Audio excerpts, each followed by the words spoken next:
This is the Film Symbologist. Welcome to the 19th episode of the Prometheus analysis series.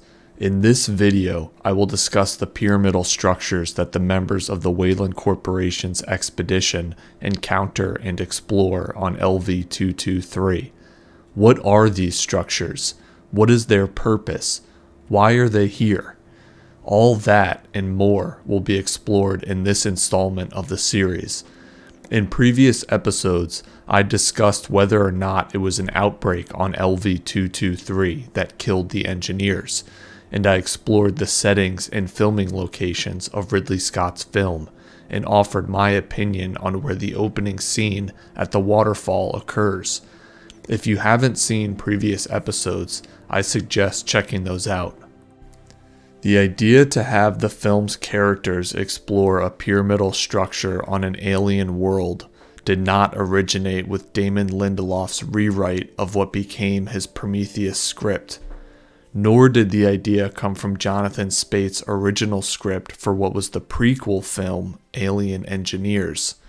The pyramidal structure was an idea from Dan O'Bannon's early script for 1979's Alien. Originally, the crew members of the Nostromo were going to explore the space jockey's derelict ship, which had landed on top of a pyramidal structure on LV-426. Instead of John Hurt's character discovering an egg chamber within the Juggernaut, that set piece was going to be a room in a separate pyramid. Due to concerns about Alien's runtime, pacing, and budget, however, the pyramid sequence was cut from the script and the egg chamber was relocated to within the derelict ship. The story behind the development of Alien is fascinating, and if you're interested, there are several good YouTube videos and online articles about this that you should check out. This video will focus on the pyramidal structures depicted in Prometheus. While the idea to have the characters explore a large pyramid was recycled for use in Scott's 2012 film, there are important differences between the structures from the early Alien script and what is shown in Prometheus. Principally, the pyramids in Alien were not associated with the space jockey species, but with the xenomorphs. In Prometheus, the domed structures on LV-223 appear to have been created by the engineers. But for what purpose? Soon after beginning the exploration of the pyramidal structure, the crew of the Prometheus discovers evidence of terraforming.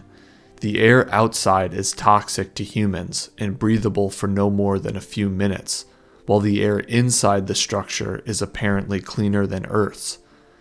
If the opening scene takes place on LV-223, as I argue in episode 18, it stands to reason then that the pyramids may play a role in terraforming LV-223 to be habitable for the engineers.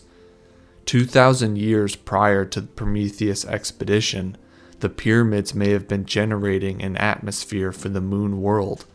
But when the so-called outbreak occurred and the engineers were killed, the pyramids could only generate breathable air within the structures. They stopped terraforming LV-223. In over 2 millennia, the atmosphere on the moon deteriorated. Towards the end of the film, it is revealed that the area of the pyramid that David explored on his own, and then later brought Peter Weyland to meet the last engineer, is actually the inside of a Juggernaut ship. The pyramids seem to serve as command centers and docking stations for the Juggernauts being stored below the surface of the desert. This lends credence to Yannick's claim that the installations on LV-223 are military in nature. Like the Prometheus captain's former commander, the engineers may have planned to press a button to contain their human experiments on their earthly laboratory.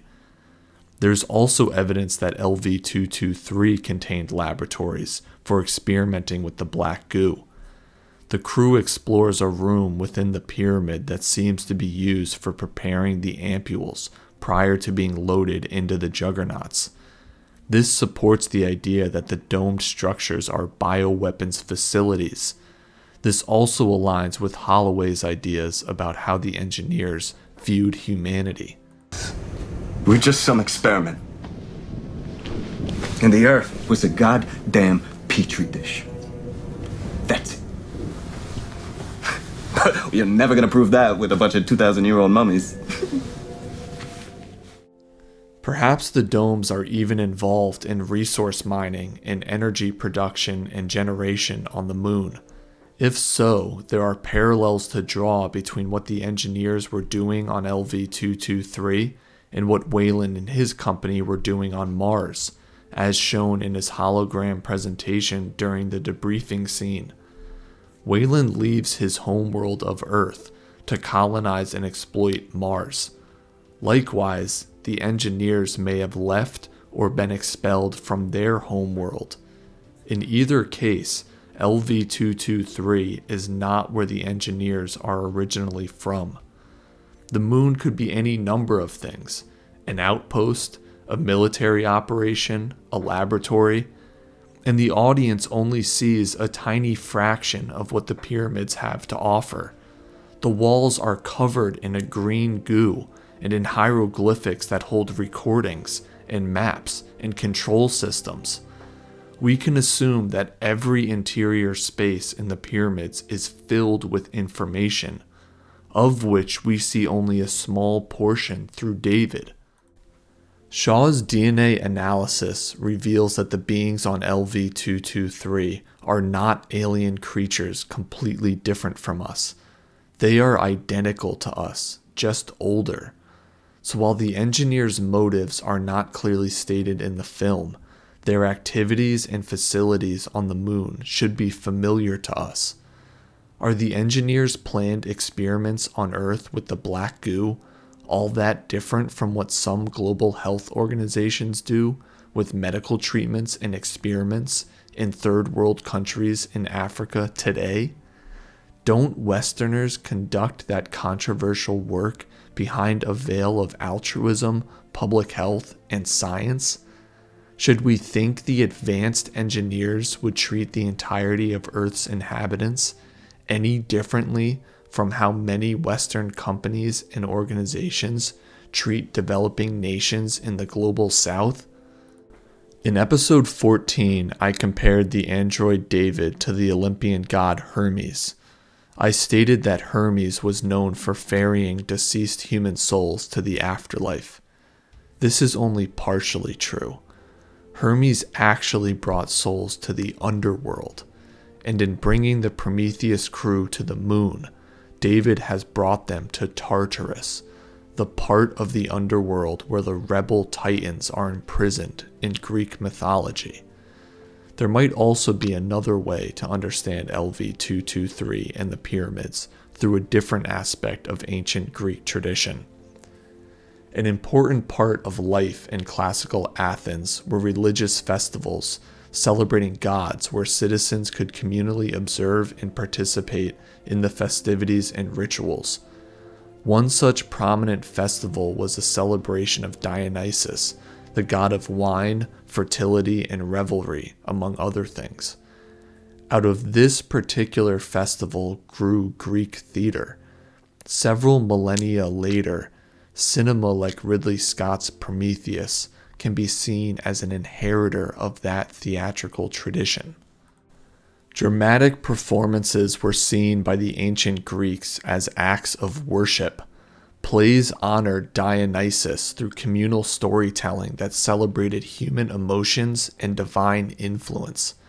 Tragedies, comedies, and satyr plays all contributed to a ritual experience where the audience and actors partook in an act of reverence, exploring themes of mortality, divine will, and human struggle. Greek theater often addressed complex ethical questions, social issues, and human nature, allowing audiences to reflect on their own values and society. Tragedies, for example, examined themes such as hubris, justice, loyalty, and fate, often drawing on mythological stories to highlight moral dilemmas. Audiences could learn from the characters' mistakes, successes, or defiance, gaining insights that could apply to civic life and personal conduct. The concept of catharsis, emotional purgation or cleansing, was a key aspect of Greek tragedy. By experiencing intense emotions through the characters, audiences could purge their own anxieties, grief, and passions in a controlled setting. This helped individuals confront their own emotional lives in a way that was therapeutic, offering release and insight into the human psyche. Greek theater fostered a sense of unity and community. The entire city would come together to watch performances, creating a shared experience that reinforced cultural identity and collective values. Major festivals allowed citizens of all backgrounds to witness plays, creating a space where people experienced shared catharsis and reflection on common beliefs, fears, and aspirations. Theater was a means of preserving and passing down Greek myths, historical events, and cultural ideas. Many plays recounted stories from the Greek pantheon and heroic legends, instilling in audiences a sense of continuity with their past. Playwrights like Aeschylus, Sophocles, and Euripides preserved cultural narratives that reinforced Greek values, helping to shape the identity and worldview of the Greek people.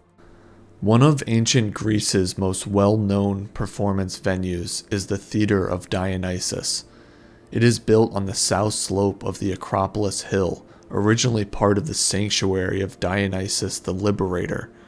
The first orchestra terrace was constructed on the site sometime in the 6th century BC. The theater reached its fullest extent in the 4th century BC, when it had a capacity of up to 25,000 people. This theater was in continuous use down to the Roman period, but it fell into decay in the Byzantine era and was not identified, excavated, and restored to its current condition until the 19th century. The Theater of Dionysus is so named because of that Olympian god's strong association with drama and the arts. Dionysus was believed to inspire qualities that were fundamental to theatrical performance, including ecstasy and transformation, not just in physical forms, as with shape-shifting, but also in the emotional and psychological states he inspired. Psychological, social, and spiritual liberation is another core aspect of Dionysian nature, and a central theme in the Theater of Dionysus. Dionysian rituals encouraged breaking free from conventional restraints. Theatrical performances often explored topics considered taboo or transgressive, such as familial betrayal, political dissent, or interactions with the divine, giving audiences the freedom to confront complex issues safely within the context of drama. This space allowed people to examine and, to some extent, release themselves from restrictive societal expectations. Greek mythology positions Dionysus as a god who resisted control, from breaking free of his mortal oppressors to challenging the authority of the Olympian gods themselves. His influence on theater empowered playwrights to explore themes of rebellion, change, and freedom from oppressive powers. Many of the themes of inebriation, mortality, divine will, human nature and struggle, hubris, transformation, fertility, and liberation are explored in Scott's Prometheus. As the god of wine, Dionysus was often worshipped through ritual intoxication, which is represented throughout the film by several characters, including Holloway, Shaw, Vickers, and Yannick. Wayland struggles with his mortality and seeks to overcome divine will. The characters face deadly threats on the moon. The infertile Shaw is impregnated. The black goo has transformational capabilities. And I've argued that the engineers wanted to liberate themselves from responsibility for humanity. So then, What are the pyramids on LV-223? In one sense, the pyramids are the stage where the events of the film play out and where the characters encounter trials and tribulations. The valley where the pyramidal stages sit is the theater of Dionysus, where the story is observed by other characters and the audience, and where lessons are imparted. For the engineers, the pyramids are a celebration of Dionysian liberation and a factory for producing a substance that may, when imbibed by humans, grant the engineers their freedom. For the crew members of the Prometheus ship, the domed structures are a testing ground for their actions. For characters like Holloway and Wayland, who feel entitled to explanations and gifts from the engineers, their hubris is met with death. For Vickers and Yannick, the pyramids and the consequences resulting from human actions can be observed from afar until they are compelled to either flee, like Vickers, or participate in the action, like Yannick. As another kind of observer, the audience also has a choice. We can feel entitled to answers and explanations from the film.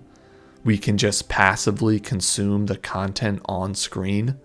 Or when the film stops in the theater, or this video stops on your personal screen, you can actively engage with it. You can learn from what occurs to the characters and get up and become a participant in the story that is already playing out in front of all of us every day. With Prometheus, Scott has kept alive the tradition of Greek theater and carried its methods, its role in society, and its moral lessons forward into the present age. Just as many Greek plays were resolved by Deus ex machina, the main conflict around which the plot of Prometheus revolves is solved by an act of God. In the next video in the series, I will discuss what the opening scene of Prometheus depicts, what the being at the waterfall is doing, and what it means for the story.